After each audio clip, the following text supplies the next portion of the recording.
Hello बच्चों, आज हम लोग पाइथागोरियन त्रिक समझेंगे। क्या समझेंगे? पाइथागोरियन त्रिक, जिसको इंग्लिश में बोलते हैं पाइथागोरियन ट्रिपलेट्स।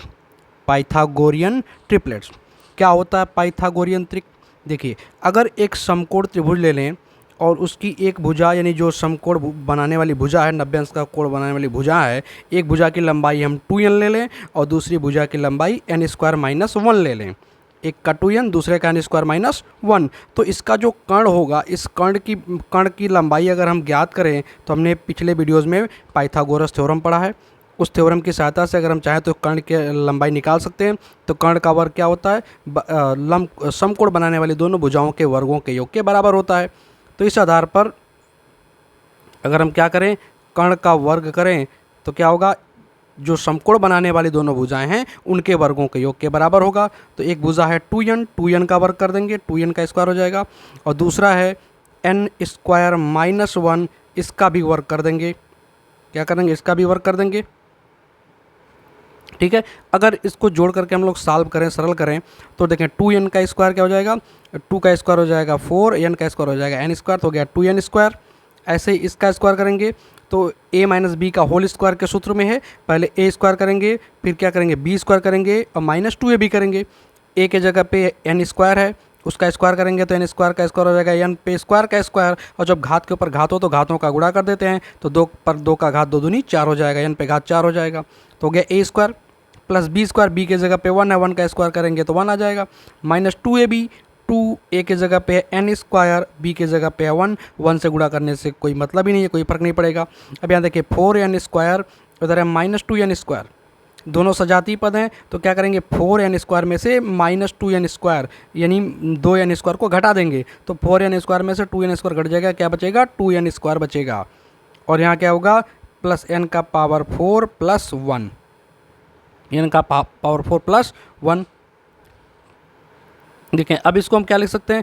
इसको ऐसे लिख दें, अगर n² का होल स्क्वायर, ये n पे पावर 4 को लिख दिया, ठीक, और प्लस 1 को हम लिख देंगे 1 का स्क्वायर, और प्लस 2n² को तोड़ के लिख देंगे 2 इंटू n² इंटू 1। इस तरह से लिख दिया हमने। ऊपर वाले पदों को ऐसे तोड़ के लिख दिया, देखें हो गया ये n² का स्क्वायर है, मतलब n² को अगर हम a मान लें तो हो गया a², 1 को b मान लें तो हो गया b², तो a² plus b² plus 2ab के रूप में आ गया, यानी a प्लस b का होल स्क्वायर हो जाएगा। a² के जगह पे a के जगह पे n² और b के जगह पे क्या है 1, तो ये n² प्लस 1 का होल स्क्वायर हो गया। तो कर्ण का मान कितना आ गया? कर्ण बराबर हमारा हो गया, कर्ण बराबर क्या हो गया? n² plus 1, n² plus 1। यानी अगर एक समकोण त्रिभुज की समकोण बनाने वाली भुजाओं का मान 2n और n² - 1 हो तो कर्ण कितना होगा? n² प्लस 1 होगा। तो इसी 2n, n² - 1 और n² प्लस 1, इन्हीं तीनों को अगर एक साथ हम लिख दें तो इसी को हम लोग बोलते हैं पाइथागोरियन त्रिक। तो इसी को हम क्या बोलते हैं? इसी को बोला जाता है पाइथागोरियन त्रिक। क्या बोलते हैं? पाइथागोरियन त्रिक। मतलब ये ऐसी संख्याएं, 3 संख्याएं हैं जो एक समकोण त्रिभुज की तीनों भुजाओं को प्रदर्शित करती हैं। यहाँ पर जो n होगा, n का मान 1 से बड़ा होना चाहिए। ध्यान देना, n का मान 1 से बड़ा होना चाहिए, 1 से छोटा नहीं होना चाहिए। n का मान क्या होगा? 1 से बड़ा होना चाहिए। ठीक है। अब इसमें हम n का मान 1 रखेंगे, 1 से बड़ा रखेंगे, मतलब 2, 3, 4, 5 ऐसे कुछ भी रख सकते हैं, हमें विभिन्न प्रकार के पाइथागोरियन त्रिक मिल जाएंगे। मतलब पाइथागोरियन त्रिक का मतलब क्या हो गया? समकोण त्रिभुज की 3 भुजाएं। समकोण त्रिभुज की 3 भुजाएं। अगर समकोण त्रिभुज की तीनों भुजाओं के मान हम लिख दें तो ही पाइथागोरियन त्रिक है। क्या है? पाइथागोरियन त्रिक है। चलिए थोड़ा सा और आगे बढ़ते हैं और बात को समझते हैं हम लोग।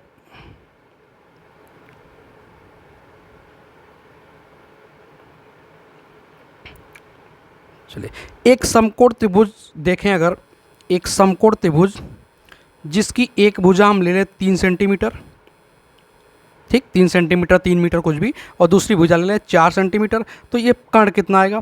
पाइथागोरस थ्योरम से हम लोग निकालेंगे तो ये 5 आ जाएगा। ठीक है। देखिए 3 का वर्ग करेंगे और प्लस 4 का वर्ग करेंगे और बराबर ये कर्ण का वर्ग, कर्ण के वर्ग के बराबर हो जाएगा। अब 3 का वर्ग होगा 9, 4 का वर्ग होगा 16, 16 ना हो जाएगा 25, तो कर्ण का वर्ग बराबर हो गया 25, तो कर्ण बराबर क्या हो जाएगा √25, तो कर्ण बराबर हो गया कर्णी में 25, और 25 का वर्गमूल क्या आता है 5, तो भुजा कितनी आ जाएगी 5 आ जाएगी। तो 3 4 5 ये हमारा पाइथागोरियन त्रिक हो गया। 3 4 5 हमारा क्या हो गया पाइथागोरियन त्रिक है। 3 4 5 ये हमारा पहला पाइथागोरियन त्रिक हो गया।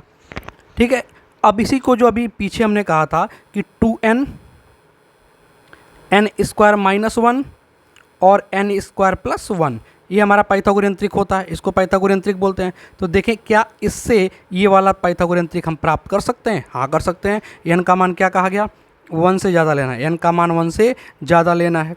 तो n का मान अगर हम 2 ले लेते हैं, 2, तो n इक्वल टू क्या ले रहे हैं 2, 1 से बड़ा लेना है तो 2 ले लिया। तो जैसे करेंगे 2n तो 2 2 जा 4 हो जाएगा, 2 दूनी 4 हो जाएगा। फिर यहाँ पे करेंगे n का स्क्वायर 2 का स्क्वायर 2 का स्क्वायर 4, 4 में से घटेगा 3, और यहाँ करेंगे 2 का स्क्वायर 4 और 1 जुड़ जाएगा 5, तो 4 3 5 आ गया ना भाई 3 4 5। तो पहला पाइथागोरियन त्रिक हो गया। n का मान ऐसे 3 रखेंगे तो अगला पाइथागोरियन त्रिक आ जाएगा। फिर n का मान 4 रखेंगे 5 रखेंगे, ऐसे रखते जाएंगे, हमें पाइथागोरियन त्रिक मिलते चले जाएंगे। तो एक तो हम इसको याद रख लें 2n n² -1 और n² +1 पाइथागोरियन त्रिक है। इसमें n का मान 1 से बड़ा रखते जाइए, पाइथागोरियन त्रिक मिलते चले जाएंगे। एक तो तरीका ये हो गया। दूसरा एक को हम याद कर लें कि 3 4 5 हमारा पाइथागोरियन त्रिक है। 3 4 5 एक पाइथागोरियन त्रिक है। अगर किसी एक संख्या से क्या करें, किसी एक संख्या से इन तीनों में गुणा कर दें, सेम संख्या से गुणा करना तीनों में, तो हमें अगले पाइथागोरियन त्रिक मिलते चले जाएंगे। जैसे अगर हम इसमें 2 से गुणा कर दें, किससे गुणा कर दें 2 से, तो 2 3 6, 2 चौके 8 और 2 5 10, ये हमारा पाइथागोरियन त्रिक मिल जाएगा। 6 8 10 ये भी पाइथागोरियन त्रिक है। ऐसे हम इसी में अगर 3 से गुणा कर दें तो 3 3 9, 3 चौके 12 और 3 5 15, अगला पाइथागोरियन त्रिक मिल जाएगा। ऐसे 4 से गुणा कर दें तो 4 3 12, 4 चौके 16 और 4 5 20, अगला पाइथागोरियन त्रिक मिल जाएगा। तो ऐसे इसी क्या करना है 3 4 5 में ही किसी एक संख्या से गुणा करते चले जाना, हमें अगले पाइथागोरियन त्रिक मिलते चले जाएंगे। बात समझ में आ गया? तो पाइथागोरियन त्रिक प्राप्त करना हो तो क्या करेंगे हम, एक तो याद रखेंगे 2n n² -1 और n² +1 पाइथागोरियन त्रिक है। इसमें n का मान बदलते जाना है, 2 3 4 5 6 7 रखते जाइए, पाइथागोरियन त्रिक मिलते चले जाएंगे। या फिर 3 4 5 याद रखें और इसमें गुणा करते चले जाएं। 2 से गुणा तो मिल जाएगा, 3 से गुणा करेंगे अगला पाइथागोरियन त्रिक मिल जाएगा, 4 से गुणा करेंगे अगला मिल जाएगा, 5 से करेंगे अगला मिल जाएगा। तो इस तरीके से हमें पाइथागोरियन त्रिक मिलते चले जाएंगे। बात समझ में आ गया? तो अगर बात समझ में आ गया तो वीडियो को लाइक करें, चैनल को सब्सक्राइब करें और ज़्यादा से ज़्यादा दोस्तों के साथ शेयर करें। मिलते हैं एक नेक्स्ट वीडियो में नए टॉपिक के साथ।